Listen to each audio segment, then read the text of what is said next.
Oh, hi there. Welcome to a new episode of An Ordinary Review with PJ. You know, there are these three actresses in Hollywood who kick some serious action on screen: Angelina Jolie, Scarlett Johansson, and Charlize Theron. They are fabulous in action movies. Charlize Theron, remember her in Atomic Blonde and Mad Max Fury Road? She was mind blowing. So, the movie that I'm reviewing today is an action movie starring Charlize Theron. The movie is available on Netflix. It's called The Old Guard. It also stars Chiwetel Ejiofor in a pivotal role, and it's based on a graphic novel. So the story of the movie goes something like this. So there are this band of immortal mercenaries led by Charlize Theron, and they have been living through centuries trying to save humankind from all sorts of disasters and wars and battles and stuff.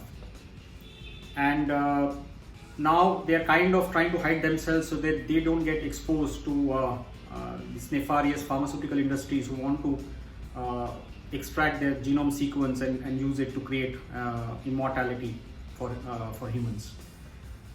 Chiwetel Ejiofor actually is an ex-CIA agent. He has left CIA since his wife died, and now he's hunting these immortals so that he can actually try to find a cure for diseases like cancer by exposing their genome sequence to pharmaceutical industry.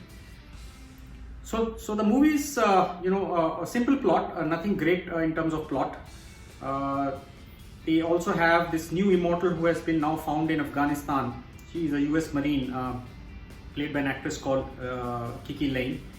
And Charlize Theron basically wants to protect her before she gets exposed and gets used as a guinea pig to do the genome research. So she wants to basically get her in her band and protect her. And in the process also they want to go and destroy this firm who's been chasing them and who has sort of kidnapped or captured two of the gang members basically. So in terms of, as I said, plot, nothing great. We have seen this kind of plots in many movies where people with special powers are chased by nefarious industries who basically want to exploit them and use their power against them, and obviously trying to create more wealth for themselves. So it's a similar kind of a plot. But what stands out obviously is Charlize Theron. She is fabulous as an action star in this movie. She's shown out as a worn-out mercenary who has been living through centuries trying to save humankind. So she's kind of dead tired of doing that. She just wants to give it all up and sort of become, and she's sick and tired of this immortality. But at the same time, she has a responsibility to protect her team and protect this new immortal that they have found out.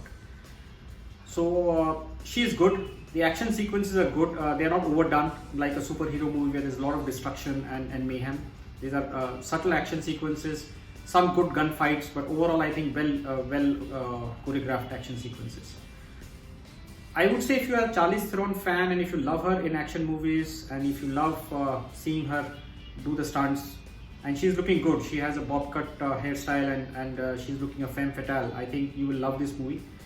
It's a watchable movie, nothing great, but just for Charlize Theron I think you can definitely see it once. So I would say if you like action movies like Charlize Theron, go ahead and watch it. Happy watching. Thank you for subscribing to my channel. Thank you for sharing your feedback. I look forward to bring more reviews to you. Keep watching, stay happy. Till next time, bye bye.